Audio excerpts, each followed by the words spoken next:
Salut Jean-Michel. On a des bourriches aujourd'hui. Oh mais moi je suis un fou. Donc là Jean-Michel, là je me suis mis en mode carpodrome. J'attends les carpes amorcées depuis tout à l'heure, mais il n'y en a pas trop qui traînent par ici. Mais bon, disons que là je suis dans une position où je peux mettre jusqu'à quand même 150 kg de poisson autour de moi, dans les endroits où c'est limité à 30 kg par bourriche. Donc là c'est quand même assez confortable. Tu te retrouves avec 5 bourriches face à toi, assez facile d'accès, aucun problème. L'installation est quand même assez facile grâce au support, donc tout va bien, impeccable, on se sent bien, il y en a partout. Regarde face à toi, tu as un truc que tu n'as même pas encore vu. On a une bourriche qui est où le pas de vis se positionne sur la partie la plus étroite. Alors ça c'est très intéressant, c'est pour les pêcheurs en carpodrome qui veulent positionner en façade 3 bourriches les unes à côté des autres. Le pas de vis ici est sur la partie la plus étroite, donc tu vas pouvoir coller sur 1 mètre 3 bourriches au lieu d'en mettre que 2. Voilà, donc tu vas pouvoir les serrer les unes aux autres et positionner 3 bourriches sur une surface d'1 mètre de longueur. Mais tu sais bien que je suis un petit pêcheur, une seule me suffit à moi. Mais je sais bien, malheureusement. Donc c'est pour ça que je ne peux pas te le vendre ce produit-là, c'est dommage. Mais en tout cas, ça a sa réelle utilité pour optimiser les espaces.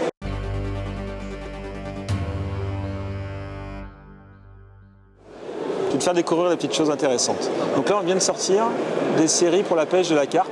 Donc c'est des flotteurs en mousse EVA assez rigide. Donc en fait, c'est une mousse qui, malgré tout, qui a une certaine tendresse, qui reprend sa position toujours. Voilà.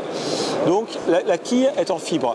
L'avantage par rapport aux autres flotteurs habituels, c'est que normalement les quilles sont positionnées, sont collées à ce niveau-là, et l'antenne ici est creuse habituellement. On a changé ça. La quille fibre, elle est jusqu'à la fin de l'antenne. En fait, ça rend le flotteur complètement solide, mais jusqu'au bout. C'est-à-dire lorsqu'il y a un problème souvent quand tu pêches la carpe, c'est lorsque tu ramènes un poisson et que le poisson se décroche, comme il y a un vide d'air ici, elle casse. Donc là, il n'y aura plus cette problématique-là. Comme il y a une ossature dans l'antenne, c'est comme si elle avait une colonne vertébrale, et donc du coup, elle ne pourra plus casser. Voilà. Donc ça, c'est... Tu nous annonces une plus grande solidité. Ah ben, une beaucoup plus grande solidité par rapport à l'antenne. Voilà, ça c'est important. Après, quelque chose aussi d'innovant, c'est les couleurs d'antenne. C'est qu'en fait, habituellement, on trouve du jaune, on trouve du rouge. Et ben maintenant, on va proposer, bien sûr, du jaune, du rouge, du vert et du rose. Parce qu'on s'est rendu compte que dans certaines conditions, avec le reflet des arbres, avec des fois des situations de temps, de couverture nuageuse, mais certaines couleurs se voient plus que d'autres. C'est notamment le cas pour le vert, qui est une couleur très très visible. Pour ceux qui voient le jaune généralement bien, généralement ils voient le jaune ou le noir. Et moi j'ai remarqué, parce que c'est mon cas, et j'ai remarqué que le vert passait très très bien à certains endroits. Donc c'est des couleurs très intéressantes. Et pour ceux qui voient le rouge de manière régulière, le rose a aussi un intérêt. Moi personnellement je ne vois pas le rouge, donc je suis un très mauvais guide pour le rose, mais ceux qui ont essayé le rose et qui voient tout le temps le rouge, trouvent cette couleur très intéressante. Voilà. Sinon pour les deux antennes, donc jaune et vert, ça nous irait. Ça pourrait aller pour les pêcheurs qui voient du jaune. Voilà, c'est ça. Et pour ceux qui voient normalement le rouge, cette couleur-là peut être une alternative intéressante. Voilà. Alors pareil, dans les nouveautés aussi, dans la conception des flotteurs, c'est des séries pour les pêches extrêmes. On a mis 2 œillets sur le flotteur, un sur l'antenne, un sur la quille, et le flotteur a un corps fendu. Là, ça permet quoi? Ça permet que le fil n'est jamais en contact avec le bord du flotteur. Alors tu vas me dire, oui, mais il est percé, ton flotteur va prendre l'eau. En fait, c'est pas du balsa, c'est de la mousse de Roissel. La mousse de Roissel, c'est une matière complètement étanche. C'est-à-dire que même si tu la peins pas, tu la mets dans l'eau, tu la plombes, elle prendra toujours ça sera toujours la même densité. C'est une matière un peu particulière, c'est une mousse très très dense, qui n'accepte pas en fait d'entrée d'eau en fait. Voilà. Donc du coup avec ce flotteur-là, tu vas pouvoir t'attaquer aux pêches exigeantes, extrêmes. Alors l'idéal c'est de les coupler avec des cannes de bordure surpuissantes et quand tu pêches près des obstacles. Là ça fait un flotteur où tu peux vraiment tirer dessus, tu peux arracher, ça ne cassera jamais. Voilà. Donc c'est vraiment très important avec des cordonings très forts, 25, 22, 30 centièmes, on peut pêcher avec ça. Voilà. Donc pour les esturgeons, pour les grosses carpes, pour toutes les pêches un peu extrêmes, même de silure éventuellement. Voilà.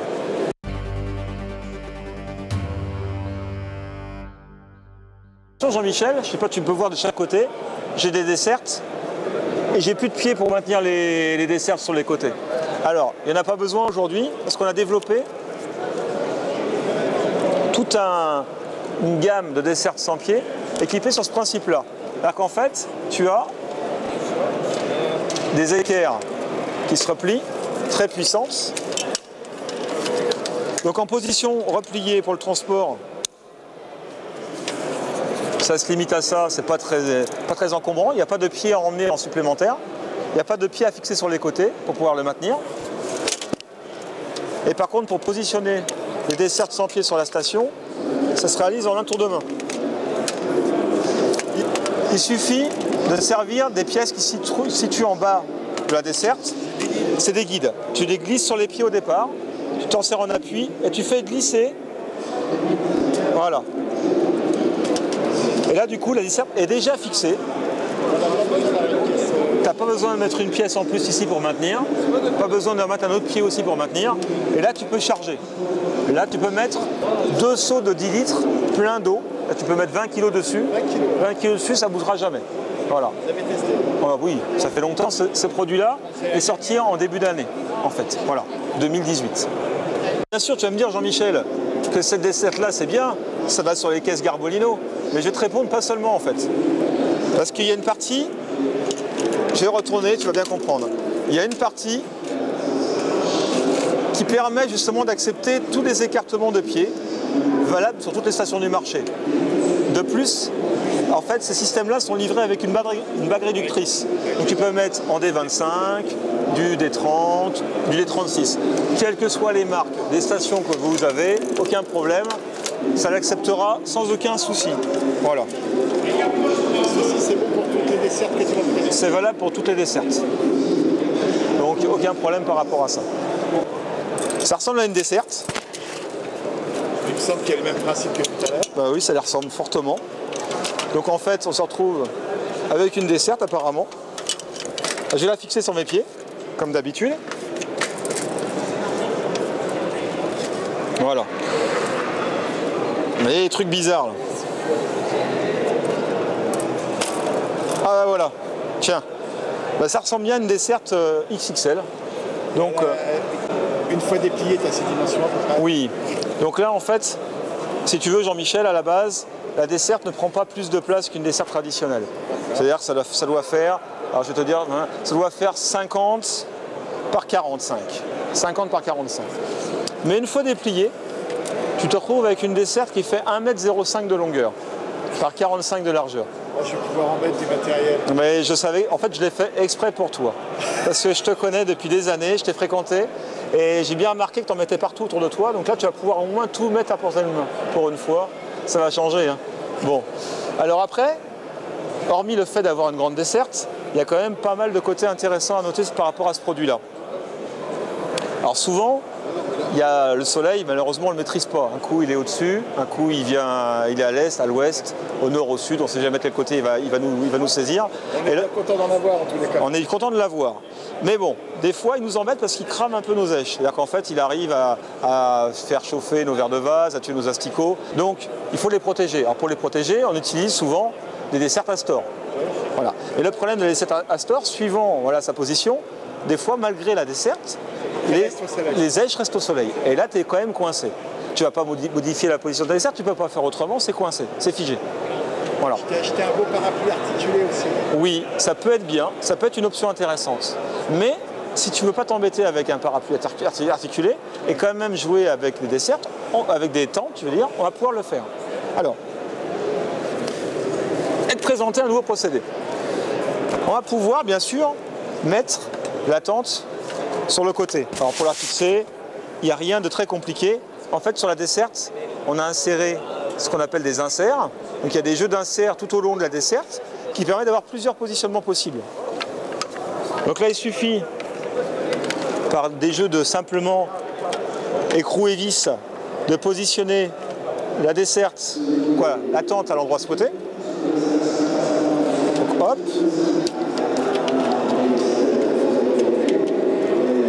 Voilà. C'est positionné. Et là, donc du coup, ma tente sur cette partie-là. Donc là, pas de problème si le soleil... Stéphane, tu la trouves basse? Tu la trouves basse? Qu'est-ce que tu trouves bas? D'habitude, elles sont plus hautes. Tu n'as pas besoin de plus haut que ça. Ça ne sert à rien. En fait, là, tu vois bien l'ombre que ça génère ici. Regarde, ici, tu vois ma main, elle est complètement à l'ombre ici. Toute cette zone-là est couverte d'ombre. Et vous l'avez fait plus bas pour qu'il y ait il est moins gêné par l'orientation.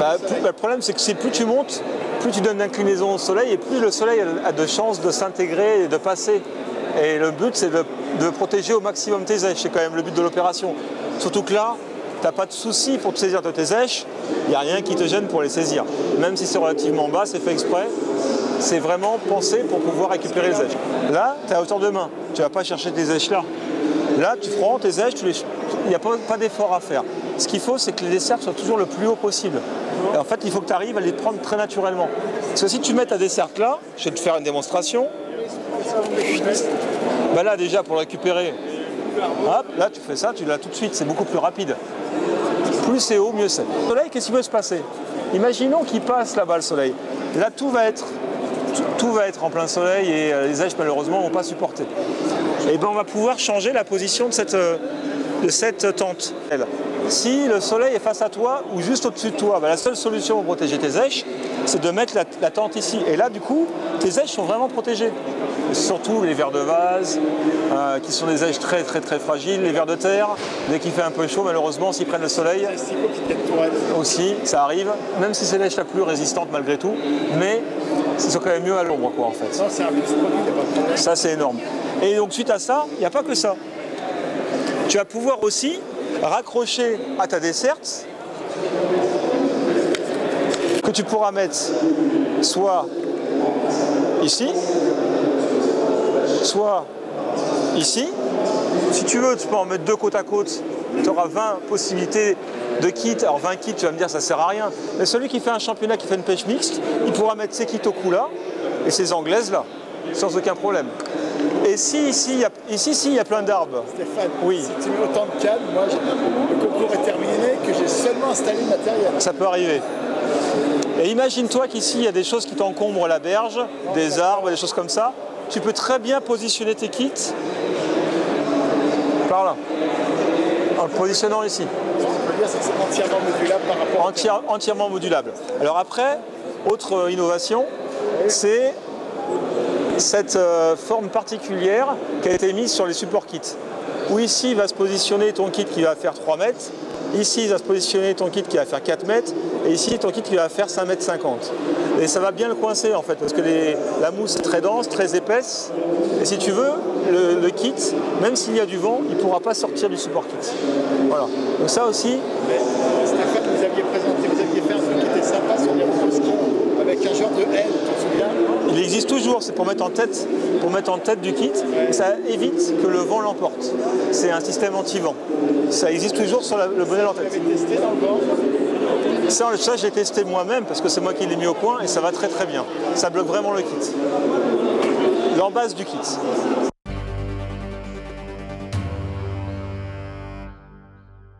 Michel, un autre produit que je vais te présenter. Voilà.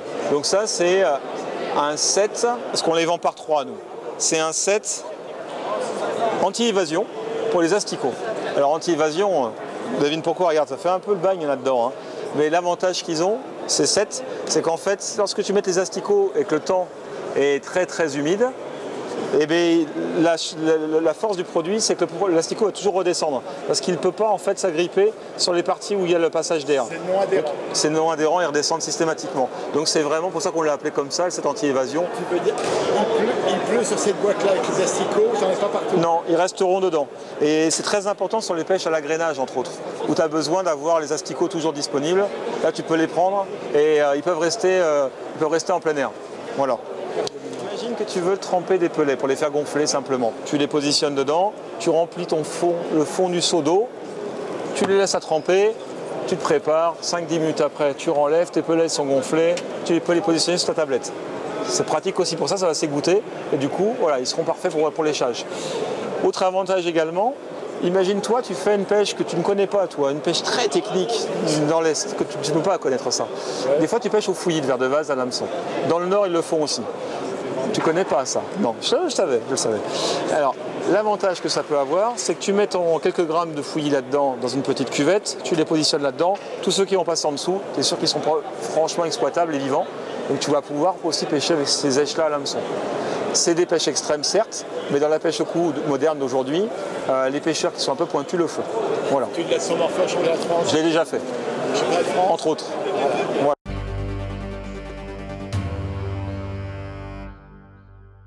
Couvrir la gamme d'hameçons Garbolino, tu les connais pas toi encore? En fait, si tu veux, on a 9 gammes pour la pêche au coup traditionnelle.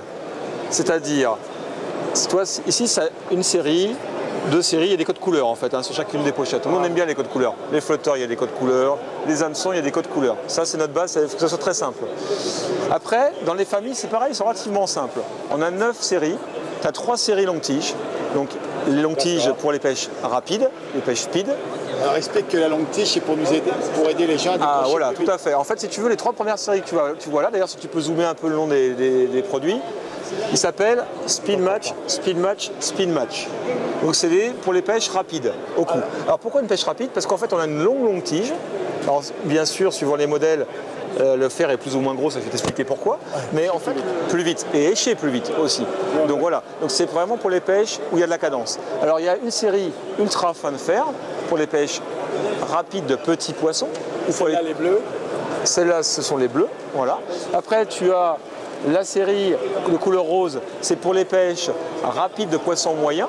Il y a par exemple des gardons de 50 grammes, des plaquettes de 80 grammes, des poissons de taille déjà pas spécialement trop petits, des jolis poissons, mais où il faut aller vite, il faut de la vitesse. Donc pareil, longue tige, un fer moyen. Et après, tu as la série jaune, là jaune comme les poissons-chats. Les gros poissons-chats qui ont le ventre tout jaune, on l'a fait de la même couleur. Ça sert plutôt à ça. C'est très très longue tige, très fort de fer. Et là, c'est pour les pêches où il faut du rendement sur des poissons qui sont avec une gueule assez dure, où là, il faut que ça rentre très vite, il faut qu'on puisse se décrocher très vite. Donc là, c'est vraiment les hameçons pour les pêches rapides. Alors là, on est d'accord qu'en fin de compte, les bleus, ça serait les plus légers. Oui, c'est ça. Les roses, ouais, c'est ça. Les roses, là, de cette série-là, c'est les moyens de fer. Et les jaunes, c'est les extra forts de fer. Voilà.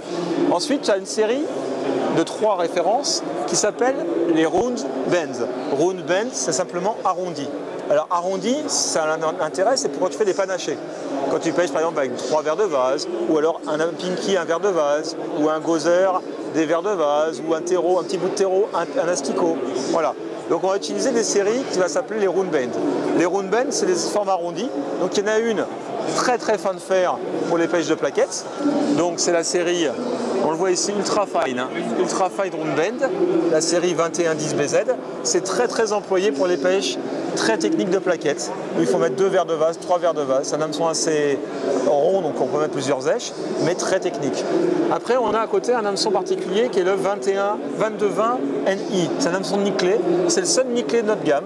C'est le plus polyvalent pour moi. C'est un hameçon à fer moyen avec une ouverture moyenne. Donc on peut utiliser des panachés, on peut utiliser des échages, on va dire, avec des asticots, des pinky, des terreaux, etc. Et l'avantage aussi, c'est qu'il a un fer qui permet de pêcher aussi bien les poissons de 30 grammes comme des poissons d'un kilo, il ne s'ouvrira pas. Voilà. Donc c'est un hameçon très polyvalent, c'est le 2220 NI. Et le dernier de cette série-là, c'est le 2230 BZ. C'est un hameçon toujours de la même forme, arrondi, qui est plus fort en fer pour les pêches de rivière, entre autres de gros gardons, de plaquettes, de brèmes. C'est un hameçon qui va être aussi très polyvalent, mais pour les pêches un peu plus, je veux dire, sauvages, un peu plus dures. Voilà. Et la dernière série qu'on a ici, qui est la série White Gape. Alors White Gape, c'est des hameçons large ouverture avec une pointe 30-30. Donc ça permet de mettre des grosses bouchées ou alors pêcher soit au feeder, soit à la bolognaise, soit à l'anglaise, soit au plat. On va partir sur ces hameçons-là. Là, les hameçons sont beaucoup plus larges en ouverture et on va pouvoir y stocker plus d'appât. Les hameçons sont, alors il y en a un moyen de fer, un puissant et un extra puissant. Donc en gros, moyen de fer pour les pêches, on va dire au feeder, on va dire technique. Le fer plutôt power, donc le power c'est plutôt costaud, donc pour les pêches un peu plus dynamiques, toujours pareil sur les pêches un peu au plat, au feeder, etc.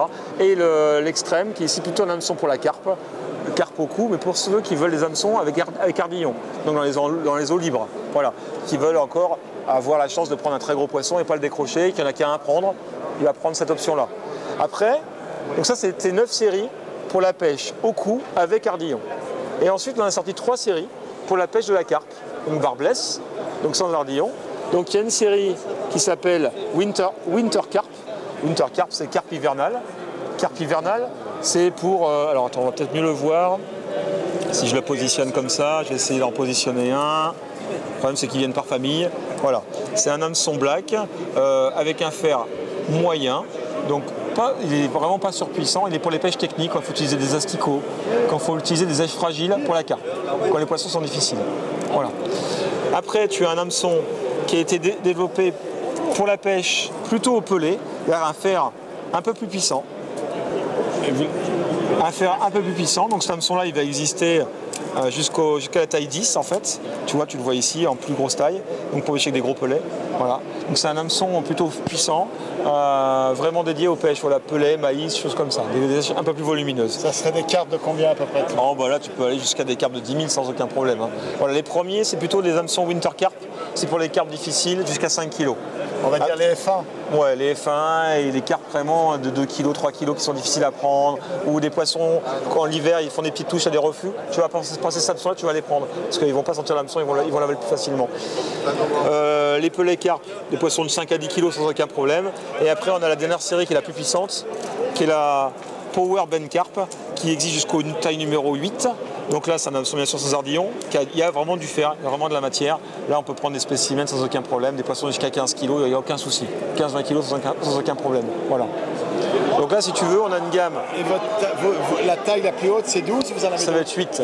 8. On a rajouté des tailles parce qu'en fait, justement, l'an passé, on avait sorti la série. On s'était arrêté au 12. Et là, on a rajouté un 10 et un 8 parce que c'était vraiment demandé par les pêcheurs en carpodrome.